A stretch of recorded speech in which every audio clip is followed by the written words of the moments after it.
ಅನಂತಸ್ಯ ಗಿರಃ ಛಂದಾಂಸಿ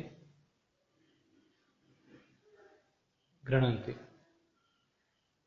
ಅನಂತಸ್ಯ ಗೀರ್ಭಿಃ ಉತ್ಪನ್ನಾಃ ಛಂದೋ ದೇವತಾಃ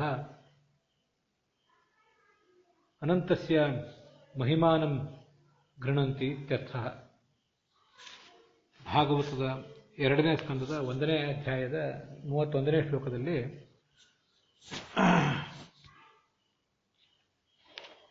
ಈ ಛಂದಸ್ಸುಗಳೆಲ್ಲವೂ ಕೂಡ ಭಗವಂತನ ಮಾತಿನಿಂದ ಹುಟ್ಟಿವೆ ಅಂತ ಅನ್ನೋದು ಬಂದಿದೆ.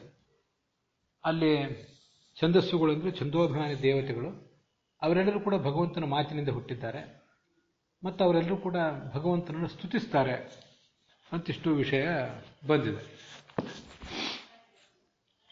ಭಗವಂತ ತಾನು ಮಾತನಾಡಿ ಛಂದೋಭಿಮಾನಿ ದೇವತೆಗಳನ್ನೆಲ್ಲರನ್ನು ಹುಟ್ಟಿಸಿ ಅವರಿಗೆ ಮಾತಾಡುವುದನ್ನು ಕಲಿಸಿ ತನ್ನನ್ನು ಸ್ತುತಿಸುವುದನ್ನು ಕೂಡ ಕಲಿಸಿದ್ದಾನೆ ಅಂತ ಅದರ ತಾತ್ಪರ್ಯ ಆಗ್ತದೆ.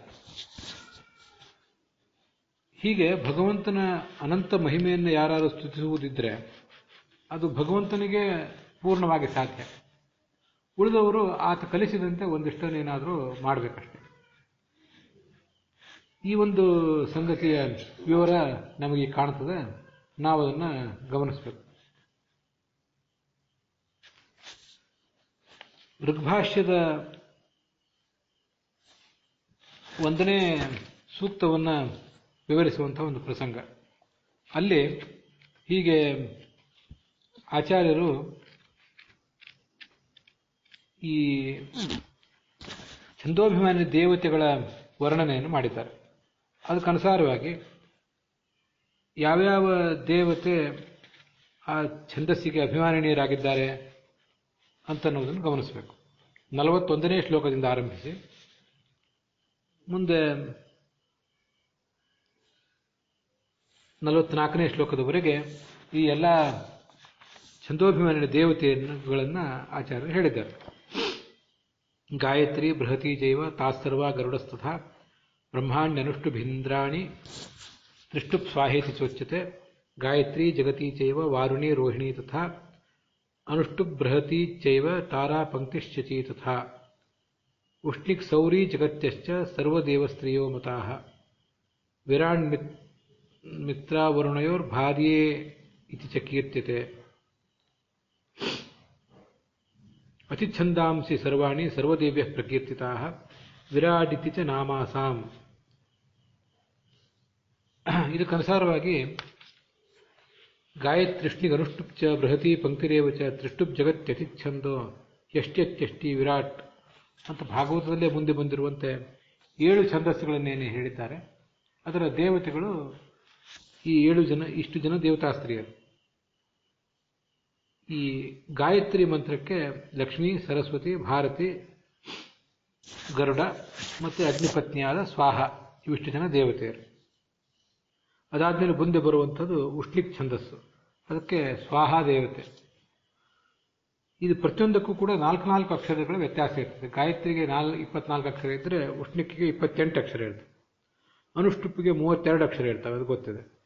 ಅದಕ್ಕೆ ಸರಸ್ವತಿ ಮತ್ತು ರೋಹಿಣಿ ಇಬ್ಬರು ಕೂಡ ಅಭಿಮಾನಿನಿಯರಾಗಿದ್ದಾರೆ.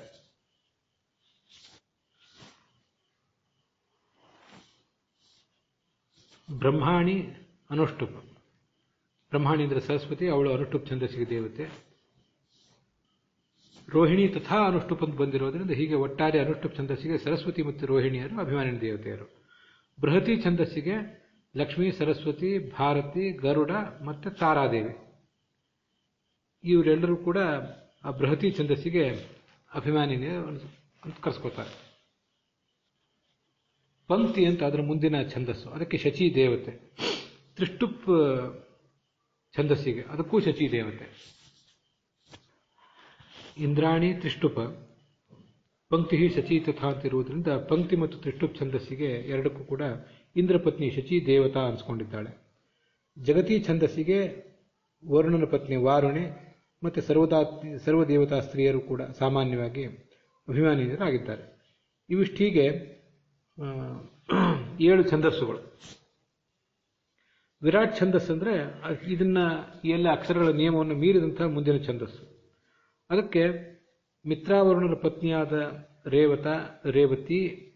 ರೇವತಿ, ಗಂಗಾ, ಶಚಿ ಮತ್ತು ಸರ್ವದ ದೇವತಾ ಸ್ತ್ರೀಯರು ಕೂಡ ಅಭಿಮಾನೀಯರಾಗಿದ್ದಾರೆ ಅಂತ ಇಷ್ಟು ವಿಷಯ ಕೇಳಿ ಬರ್ತದೆ.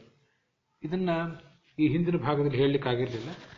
ಅವರೆಲ್ಲರೂ ಕೂಡ ಆ ಭಗವಂತನ ಮಾತುಗಳಿಂದ ಈ ಛಂದಸ್ಸುಗಳು ಹುಟ್ಟಿವೆ, ಛಂದೋಭಿಮಾನಿ ದೇವತೆಯರು ಹುಟ್ಟಿದ್ದಾರೆ, ಅವನನ್ನ ಹೀಗೆ ಅವರೆಲ್ಲರೂ ಕೂಡ ಸ್ತುತಿಸ್ತಾರೆ ಅಂತ ಅದರ ತಾತ್ಪರ್ಯ.